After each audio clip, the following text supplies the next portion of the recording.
moment I had been waiting for my entire life. Everything was ready. The lights had been turned down low, the drinks carefully prepared. My journey into adulthood was about to begin. The music started to play, softly at first. Then it began to build to an emotional climax.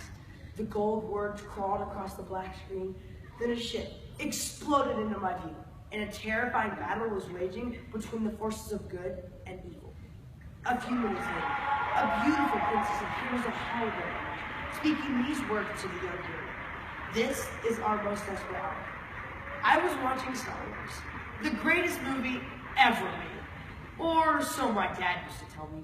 That Friday night, a 6-year-old Joshua Barajas learned this truth for himself. What has made Star Wars so popular for the last 4 years? For some, it's because they love action or adventure. For others, it's the romance. But for most people, like myself, it's because it puts us into the lives of heroic men and women who live with hope.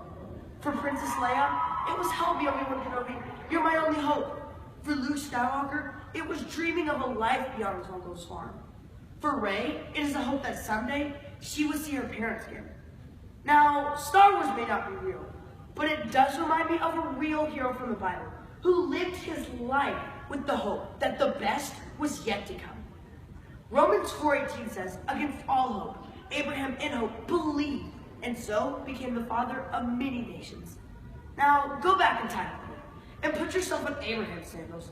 God has promised him a son, and now he's nearly 100 years old, and there's still no son in sight. Maybe God had forgotten about him. But in a moment, everything changed. God opened Sarah's womb, and Isaac was born. Abraham's decision to hope against hope changed his future. My message for you today is this: have a hope for a better future. Have hope that God is going to do what he said he would do. Maybe you're asking, "Josh, how can I have hope?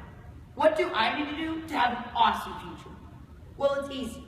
You need to first, don't let your dreams die. In the documentary, The Empire Dreams, Star Wars filmmaker George Lucas says this about his childhood dream: "The secret is to not give up hope. You will be pushed to the brink of hopelessness before you come through on the other side." And what happened because he never gave up hope? His legacy lives on with the new generation. And that little science fiction movie that nobody originally wanted, well, he sold it to Disney 3 years ago for $4 billion.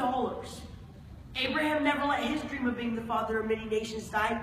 Even when God told him to sacrifice his only son Isaac, he was willing to do it because Hebrews 11:19 says he reasoned that the God he served could raise the dead.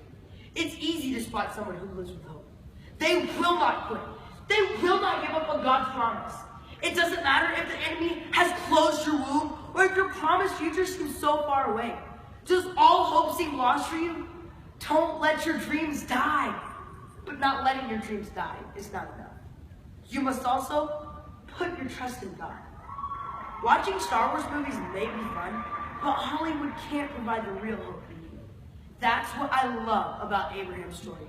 When God appears to him in Genesis 12, verse 1 and says, "Leave your country, your people, and your father's household, and go to the land I will show you." He just obeyed and went. I know the power of putting my trust in the Lord. When the doctors looked at my mom 2 years ago and said, "There is no hope. The breast cancer has returned.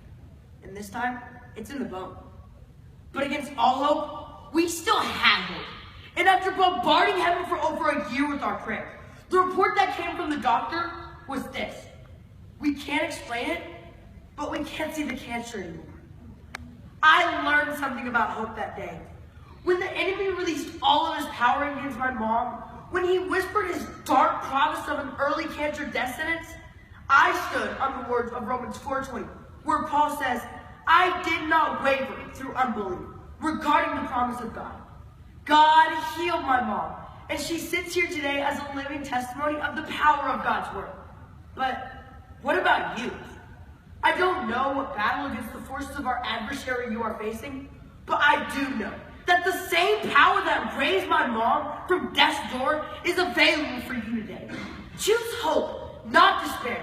God will hear your cry, and he will deliver you.